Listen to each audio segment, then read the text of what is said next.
Production funding is provided by A. Reddix and Associates, Health Information Resource Center, offering short-term training for long-term professional careers in medical coding. HIRCVA.net.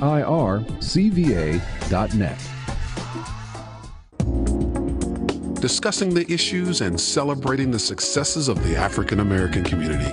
This is Another View.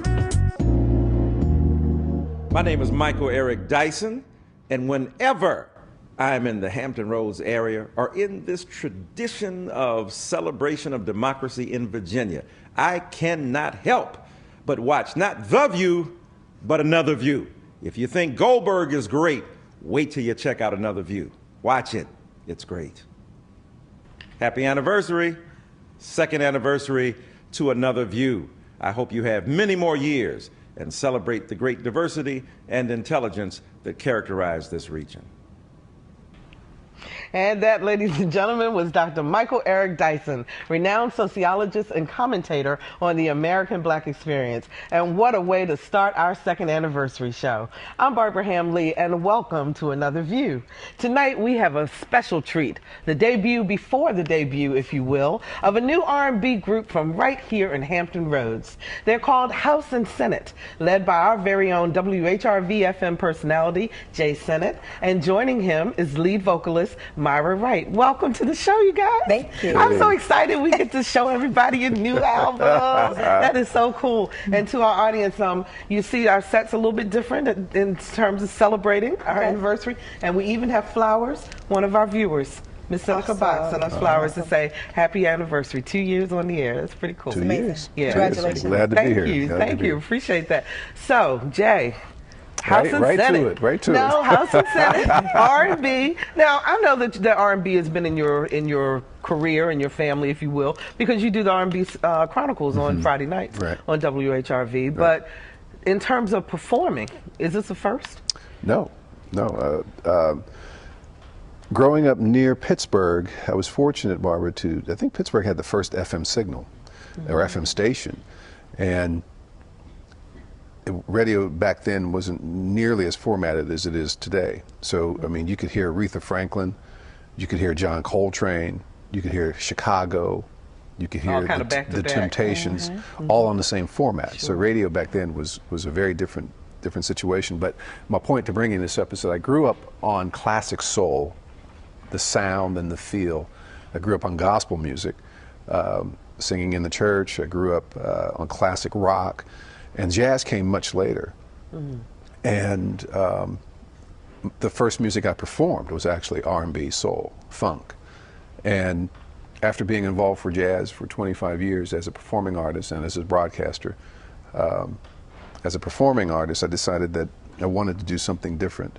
And I feel earning my stripes after 25 years of jazz, I've earned that right to go back and try something different. And this is not, I mean, it's music I love. I've always loved good classic soul and R&B. And also, I felt today's soul was different than the soul back in those days. Different on many reasons. I think the melodicism is missing. I think the true romantic stories are missing, or the stories, period, are missing. I think the songwriting is different, because now you don't really have to be a musician to write these songs. And when I think about the great melodic, fantastic music like Stevie Wonder was writing, or Maurice White, or even Billy Joel, or Elton John back in those days, I mean, these are great songwriters. And I think, I started missing that in soul music. So I looked at the concepts of the early soul bands, like with the horn sections, the lead singer with the background vocals, the good strong 3-4 piece rhythm, usually 4-piece rhythm sections. So the classic soul setup and concept of the early soul bands. And I felt that the key would be to that, the singer. And it's thus Ms. Myra Wright. Yes, indeed. I tell you, and we're going to let some folks hear you guys in just a moment. But Myra, is this your first professional group, I mean, in terms of an album and being able to perform? On this scale, yes. Okay. Yes. Okay. I've been singing professionally since I was 20, but this is my first, like you said, professional with a big band and the horn section and everything. Normally it's just like a track and me, but this is a whole new experience. How was the experience in terms of recording? It was awesome. It was, well, people who will hear this and who are fans of mine will notice that he has stretched me a bit. You know, Okay. It was his music and the writing, and I was just, it takes me to, my tone is different and the words, and it really has stretched me to my style is different now. Okay, now some of the songs will be familiar to people from the album, and then some of them are new that you've written. One will be familiar. One will be familiar, which we're going to listen to right now, and that's the soul classic, Where Is the Love? Let's take a listen, and then we'll talk about it on the other side.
Wow. Close your eyes, Roberta. Thank you. Very, very nice. Thank you. Now, Nice. did you listen to the original and try to copy her style, or because I could hear some of you in there also? Yeah. I listened to the original, but I never try to copy anybody. My sound, just in general, I really don't think I sound like anybody. I'm kind of just Myra. That's just. So how do you like watching yourself? I love perform? it. Did you love it? Okay, so while we were listening to the song, producer Lisa got in my ear and said, "Barbara, stop calling it an album. It's a CD." Am I dating myself, or can you call it both? What do you think about that, Jay? You know what, Barbara? I mean, my generation, our generation, we're older than Myra. I like the sound coming off my lips saying record or an album. You know, even though a lot of times I'm referring to a CD. I think people generally know that, you know, we're not literally referring to an album. I mean, a record album, an LP. Right. No vinyl. But it's all part. But I like it too because it's all part of the concept with the title. And the concept of what I'm trying to do with this record, old school loyalty. You know, so if I say record referring to old school loyalty, even though it's only out on CD or digital download, you know, I think people will get what we're trying to do. Is there something different? I'm going to ask this to both of you. Okay. In analog CD, not CD, but album or vinyl, as we used to call it, that sound and the digital sound. I know digital is much clearer and crisper and so forth, but is something lost in the translation? Do you think that's why the music has changed a little bit, Jay? Well, I think the music has changed because the technology enables people who aren't really musically proficient to record music. So I think that's why the music is changing now. But your reference is to the oral quality. Right. Yes, I do. There could be a debate with this, but I believe analog recordings, particularly in a live setting, there's a room ambiance, a room warmth that I think analog recording gives to the sound. It's not as compressed. It's not as in your face, so to speak. There's this open room kind of sound quality. Digital, on the other hand, it brings things up close and personal to you. You can hear just every little detail. Humans can't match the quality of the electronic part of it, you know, and that's why the music lacks so much soul in its feel, you know. But when you have that human feel, and you have those analog tape recorders going, to me, there's not a sound like it. And actually, my last jazz record was recorded all analog. And all analog there. Myra, you were talking about also when you perform or when you're singing, there's a certain feeling that you want to portray. Can that feeling sometimes be taken away if it's digital? I know, like we were talking earlier, and we were saying it's more like being taken away in the editing part of it, because when I get to a part where I'm really giving it and I'm revving back and I'm doing that holler, and there's a little bit of crack or a little bit of rawness to it, that if you're editing, you'll take all that away. You lose that down home grits feeling, you know, that you get when you're really doing some good singing. Well, let's listen to another song from you on there. This is an original. Jay, I want you to set it up for us a little bit. It's called Just Another Rain Song. Just Another Rain Song. I wrote this. I used to sit around. Sometimes I love the rain. I love rain takes me places. The rain sometimes makes me travel. It makes me travel. I enjoy sitting sometime in front of the window during a thunderstorm and just looking out and seeing the layers of colors and the landscape of a storm. And I think you know, sleeping. I love when it's raining. When we're in bed, we get in bed and we sleep. We hear that rain. It's introspective time to me. Okay. So Just Another Rain Song is about taking that time, you know, thinking about yourself, thinking about tomorrow, and thinking about what you're going to do to perhaps make things better and not have a day tomorrow like the one you had today, and those sort of things. So that's what this song's about. Just Another Rain Song.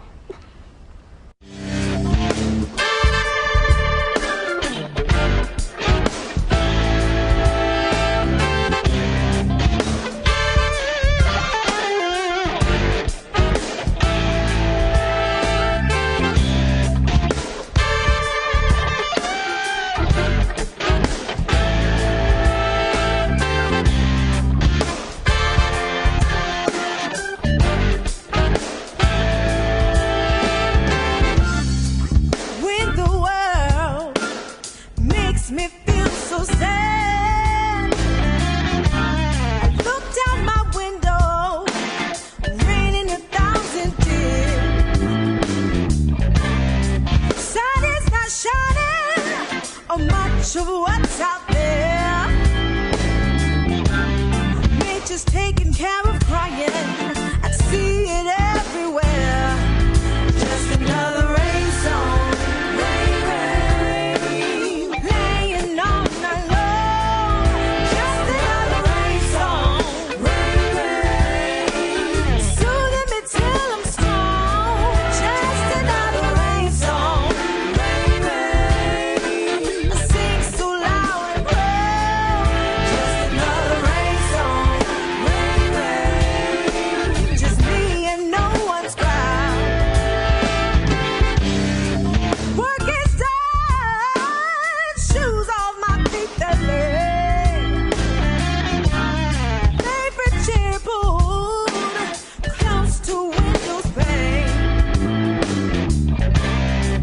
Thinking of tomorrow and those who really care. No time for sorrow, emptiness of despair. Just another rain song, rain, rain, playing all night long. Just another rain song, rain, rain, soothing me till I'm strong. Just another rain song, rain, rain, I sing so loud and proud. Just another rain song, rain, rain, just me and no one's crowd.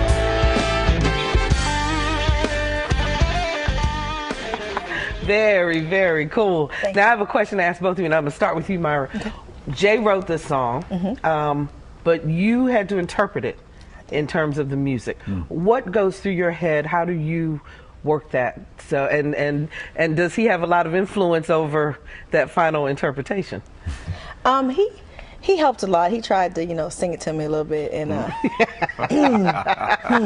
give me the idea. But he always said, Myra-tize it, put Myra in it. And so, again, like him, I love the rain. That's one of my favorite things. I sleep best in the rain. I think best in the rain. So that song really was one of my favorites on the album. So it was good to really get in there and sing it. But he tried to help me. Jay, as you're writing it, do you hear someone singing it? Or has Myra given you a whole different perspective on the words you wrote? Well, I never really wrote for singers before, so to me, this whole process was like on-the-job training. But once I heard Myra sing, and then you start to learn as a composer and writer, you start to learn their range capabilities, favorite keys, and things like that. Then I can start how they enunciate certain phrases and syllables, and particularly where you are in the range of the song with the melody. So as I was learning more about how Myra sings, I was like, yeah, okay. Now I know what I can do. I know where her strengths and weaknesses may be. Right. I know where to stretch her a little bit, where I can challenge her. Many times she said to me, well, I'm not sure I can do that, but I heard her differently. And then she ended up doing that. So Myra brings a layer of depth and soul to this music, because that's what I was hearing with the music instrumentally, and so I needed that strong soul vocal on top of that. And when I heard her voice, I said, that's the one. That's the singer right there. She was the one. Tell us a little bit about the rest of the band. We only got a few minutes left, so it's 10 of you. There's 10 of us. Crystal Scott, who you didn't see in the clip, she's one of the backup vocals. Stephen Simo Gillis, the male vocalist there. Terry Burrell, my longtime bass player.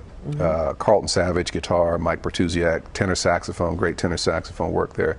Bill Brown, former jazz director at CNU, playing trumpet.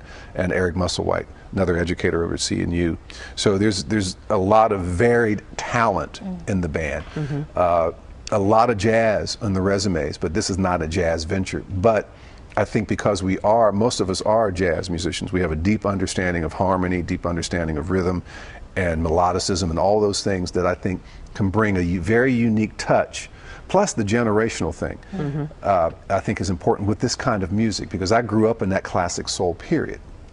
I'm in my 50s, so I experienced the 60s. So did I. We lived through Motown. Yes, we did. We lived through Stax. And that's who is this who this album, CD, it's supposed to reach? I'm going for a 35 and up, 40 and up demographic, people who really appreciate hearing, the soul, the feel, humans, a real bass player, a real drummer, good melodic stories in the singing and in the vocals, good background singing. I want people to sing along with Myra, Please. And I told Myra, and this is important too, because a lot of times singers are learning how to sing, learning a song from another singer. I told Myra, I said, Myra, there are people emulating you. Emulating you, absolutely. Wow. That's pretty cool, Myra. It is. It really is, to be the first one to ever sing it. Now, you all are actually debuting this album when and where? The CD will be called Old School Loyalty. It's coming out March 1st. It'll be available at cdbaby.com, www.cdbaby.com, and digital downloading. It'll be in the local stores for physical pickup. Anybody with a credit card will be able to get the CD. We're debuting April 15th at the Addicts Theater, pretty much kicking off the Virginia Arts Festival. Awesome. No better place for soul to be at the Addicts Theater. Awesome. Absolutely. And it's nice and intimate. And tickets are available right now through the Virginia Arts Fest website. Okay. They can get some tickets. Myra, young people your age and younger, 30 and under crowd, what do you want them to get out of this? Bring back the bands, really, which is one of the songs, right. Later on in like the show. You said, a lot of us are used to this, everything electronic, and to have the horn section and to have the real feel. A lot of us, the younger ones, really need to know what that is, and to it needs to become common again. So that's what I want them to get from it. But you know what, Barbara? You got about 30 seconds. I know, very quickly, Myra's background's in gospel music pretty much, and pretty much my foundation is too. And we weren't dealing with the electronic thing in gospel music. So there's a connection there that Myra has with this music and how we're playing it, even though she's a generation and a half younger than I am. A generation and a half? Come on. Well, wait a minute. Similac. Well, it depends on how long a generation is. Absolutely. And we're going to hear more of the album, but we got to take a little break, take care of a little bit of business, and when we come back, we're going to have more soulful music from House and Sinnett right after we check out what's happening in Hampton Roads. But first, another anniversary wish, this time from Lisa's favorite, Blair Underwood. So to Another View, hey, this is Blair Underwood. Wanted to wish you a happy 2nd anniversary. Just 2, y'all are babies. We'll come back in 20 years, too.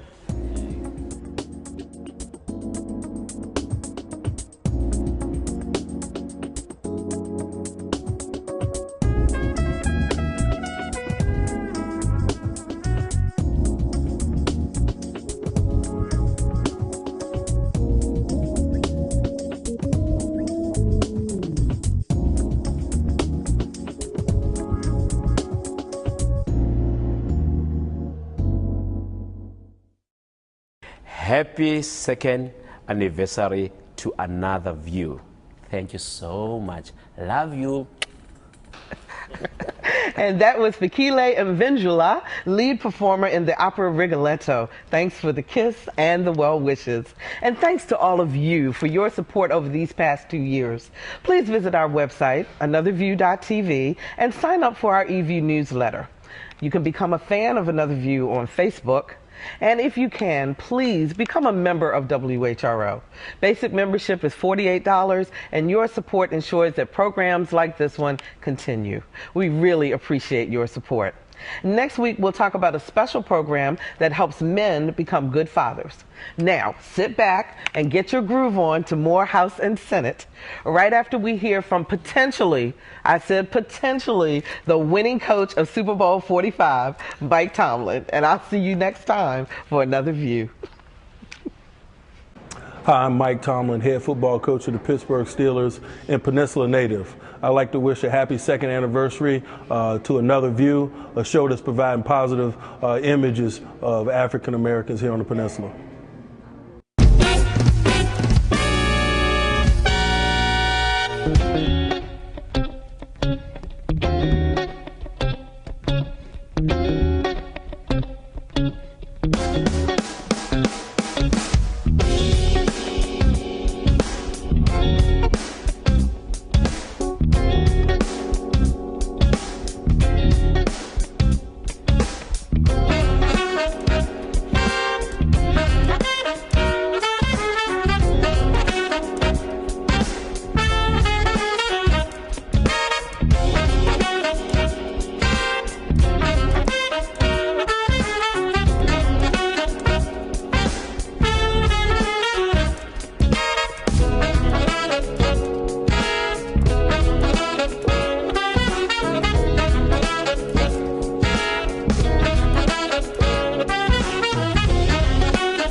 Production funding is provided by A. Reddix & Associates, Health Information Resource Center, offering short-term training for long-term professional careers in medical coding.